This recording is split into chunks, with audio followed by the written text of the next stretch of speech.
Bismillahirrahmanirrahim. Assalamualaikum warahmatullahi wabarakatuh. Waalaikumsalam. Alhamdulillah, sahabat holistik, ketemu lagi kita di kajian holistik kita. Seperti biasa, masih dengan narasumber utama kita, Pak Puji Hartanto, yang dimana masih membahas terkait dengan permasalahan kesehatan secara holistik atau mungkin kasus-kasus yang terjadi di masyarakat terkait dengan kesehatan secara holistik. Untuk kali ini kita akan membahas terkait ini Pak Puji ini. Mungkin kita lebih geser lagi ke terkait dengan menyinggung masalah klasifikasi Pak, klasifikasi herba.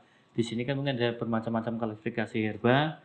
Mungkin yang untuk kali ini kita akan lebih fokus untuk mendetail atau informasi terkait dengan ini Pak Puji. Mungkin ini secara sekilas mungkin hampir mirip-mirip, cuman apakah ini dalam artian untuk aplikasi di lapangan, dalam artian secara kajian holistik ini nanti seperti apa? Karena yang pastinya ketika diklasifikasikan berbeda, yang maksudnya itu ada nilai keunikan sendiri, yang mesti ada intens itu, yang ini buat apa, lebih spesifik kemana-mana. Nah ini untuk yang herba panas atau herba penghangat, terus pembuang lembab dingin, dan terkait sama juga dengan herba tonicum. Dari tiga ini Pak Puji, mungkin masing-masing spesifiknya seperti apa terkait dengan tiga karakter herba ini Pak Puji? Ya, baik ya teman-teman holistik itu banyak kejadian yang keliru ketika kita ngajar lah ya, kita ngajar.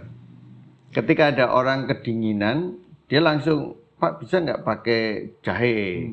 Pakai kayu manis. Ketika ada kelembapan, ini dingin lembab, Pak bisa nggak pakai jahe, kayu manis, serai gitu. Karena apa? Asumsi mereka, ini kan herbanya hangat Pak, panas ya, Pak, gitu. Ingat ya, herba panas dengan herba lembab itu, pembuang lembab itu beda. Kalau sifat panas kan ke atas.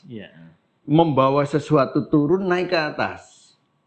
Kalau herba lembab itu mengurai, menyebarkan sesuatu yang terkumpul. Jadi ngumpul kayak gini, sama herba pembuang lembab itu disebar. Sifat kering itu ya Pak? Ya, sifat kering itu menyebar. Dari yang berkumpul disebar. Dari kerumunan massa disebar. Tapi kalau sifat herba hangat, dari yang di bawah dinaikkan ke atas. Air yang di bawah kemudian dipanasi supaya dia naik ke atas. Itu menguap ke atas, itu seperti itu. Itu bedanya. Nah, beda lagi dengan tonikum. Kalau tonikum itu menghangatkan internal dengan cara menguatkan fungsi. Fungsi organ itu yang tadinya kerjanya lamban dinaikkan fungsinya. Jadi akselerasinya dinaikkan. Tapi kalau penghangat itu juga menaikkan akselerasi, tapi dengan cara membuang dingin. Dingin yang menghambat akselerasi dibuang supaya dia akselerasinya naik. Tapi kalau orang yang tidak ada dingin, hanya dia lemah, akselerasinya jadi lambat, sama tonikum dikuatkan akselerasinya. Bedanya di situ. Maka yang satu sifatnya eksternal, satu sifatnya internal. Itu. Nah, membuang lembab juga ada dua.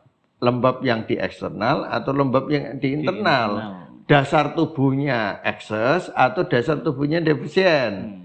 Kalau dia membuang lembab yang sifatnya eksternal ekses atau internal ekses, maka herbanya berbeda dengan yang defisien. Itu seperti itu. Jadi memang ada spesifikasi masing-masing, dalam artian ketika tonikum berarti lebih ke dalam ya? Ya ke dalam untuk akselerasi fungsi. Lebih yang tanpa apapun dia lemah. Tapi kalau yang membuang lembab dingin atau membuang dingin, berarti dia lemah karena ada sesuatu yang menyebabkan. Gitu ya. Berarti lebih ya. Di situ berarti ada intervensi dari luar yang menyebabkan fungsinya jadi turun. Itu seperti itu. Makanya ketika ditanyain bisa nggak pakai ini, oh berarti nggak ngerti klasifikasi dia, tidak mengerti esensi daripada panas, dingin, lembab, kering. Ini banyak terjadi yang sedang belajar ataupun biasanya herbalis itu, oh ini bisa pakai sebentar. lihat dulu dia posisinya di mana, luar atau dalam. Posisinya dia panas saja, dingin saja yang harus dipanaskan, atau ada dingin plus lembab, atau lembab saja dominan. Itu beda. Nanti lembab dengan dahak, lembab dingin internal itu jadi nanti beda lagi. Jadi tanamannya juga beda. Misalnya ada ramuan khusus untuk buang lembab, patogen, berarti dari luar kan? Iya. Itu ada, tapi ada khusus. Misalnya kalau di Chinese medicine ada Jiangsu. Jiangsu itu untuk lembab karena eksternal, karena luar, patogen. Tapi kalau internal ada Baisu. Sama Jiangsu sama Baisu. Secara ini dia masih genusnya sama, masih satu jenis tanaman, tapi cara kerjanya sudah berbeda. Satu internal, satu eksternal. Gitu. Jadi memang harus lebih detail lagi mengulik atau mencari informasi terkait dengan klasifikasi. Betul. Ya Pak. Makanya di Indonesia pun prinsipnya, karena ini prinsip adalah prinsip hukum alam, berlaku di seluruh dunia. Bukan karena ini kan TCM, bukan. Yang namanya lembab panas kering ya memang dari dulu Allah menciptakan begitu. Tinggal pembahasan di masing-masing gitu ya. Masing-masing mungkin wilayah beda-beda. Kadang kayak gini, ini yang keliru, sangat keliru. Itu kan TCM. Herba Indonesia bukan kayak gitu, nggak bisa. Nggak bisa. Emang Indonesia Tuhannya beda. Dengan Tuhannya di wilayah Cina, di wilayah Amerika. Tuhannya satu, hukumnya satu, yang berlaku atas dunia ini. Sepanjang dunia ini ada. Kalau sudah di akhirat, sudah rumusnya beda lagi. Arak tidak memabukkan, jahe tidak mengeringkan. Itu. BAB tidak keluar, jadi bau wangi. Udah keluar dari hukum dunia. Nah itu, berarti sepanjang dunia ada, panas, lembab, dingin, kering, berlaku di mana saja. Mau dibahasakan beda itu enggak masalah, itu teknis bahasa. Tapi prinsipnya sama, berarti herba pun diklasifikasikan berdasarkan prinsip hukum sunatullah itu. Mau dibahasakan yin yang, mau dibahasa panas dingin lembab, mau pakai bahasa Arab, monggo aja, itu teknis. Tapi prinsip tidak boleh dirubah. Itu intinya itu.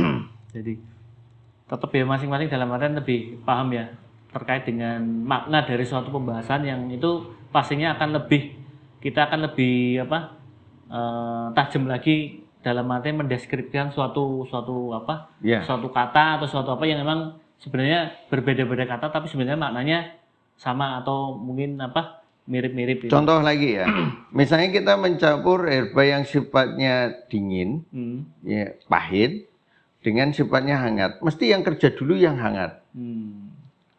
Jahe dicampur sambiloto. Jahe dulu yang bekerja berarti Pak. Jahe dulu, badan kita hangat. Nah, nanti kita ketipu. Wah, ternyata ramuan ini hangat itu. Nah, begitu jahenya hilang kerjanya, baru sambilotonya masuk. Nah, ini muncul mata ngantuk, ngedrop, mual gitu. Karena efeknya beda, satu kerja di depan, satu kerja di belakang. Nah, kalau mau sambiloto karena dia kerjanya di dalam, ya, bukan di luar, maka harus dicampur dengan ramuan yang kerjanya juga di dalam untuk menetralkan dia, sifat pahitnya dia, sifat turunnya dia, maka dikasih ramuan yang sifatnya naik tapi di dalam. Sehingga ketika ini bekerja, sambilotonya ditahan sama yang satu. Tapi kalau dicampur dengan jahe, satu kerja internal, satu eksternal, beda jalur. Masing-masing punya efek ke internal sama eksternal. Iya, saya udah nyobain banyak. Begitu penghangat ada ini tetap, misalnya penghangat tapi bukan tonikum, beda. Kalau penghangat bukan tonikum itu begitu dia hangat, sepanjang efek hangat dia akan merasa napasnya longgar dan sebagainya. Begitu selesai, hilang nafas longgarnya. Ketika dia dicampur dengan misalnya, saya nyoba kopi dicampur penghangat. Nanti begitu selesai, ya kopinya yang kerja. Rasanya berat, tidak plong dan sebagainya. Tetap dia ada pengaruh. Tapi kalau dia ada penghangat, ada tonikum. Penghangatnya selesai, tonikumnya yang kerja. Tetap longgar dadanya dan sebagainya. Itu nanti penting dalam peracikan. Kita mau bikin minuman yang arahnya kemana? Bercampur dengan apa untuk pasar mana, untuk kasus apa. Nah, itu nanti penting sekali di situ. Nah, itu nanti itu yang menunjukkan orang itu paham tidak cara kerja herba. Nah, kalau paham nanti dia bisa modelnya seperti itu. Iya. Jadi Gitu. memang ya butuh pembelajaran yang panjang sebenarnya. Ya. Jadi mungkin dalam artian lebih detail lagi ya. Jadi yang pastinya lebih paham lagi, lebih ke arah kehati-hatian yang maksudnya Pak Budi ya, dalam artian ketika dalam artian memposisikan dalam suatu ramuan sinergi gitu ya. Jadi tujuannya pas ya, manfaatnya juga pas. Yang pasti tidak membahayakan yang mengkonsumsi. Mudah-mudahan bisa menambah hasanah ya, hasanah pengetahuan ilmu sahabat holistik sekalian. Sampai ketemu lagi dengan kajian holistik yang lain. Assalamualaikum warahmatullahi wabarakatuh. Waalaikumsalam.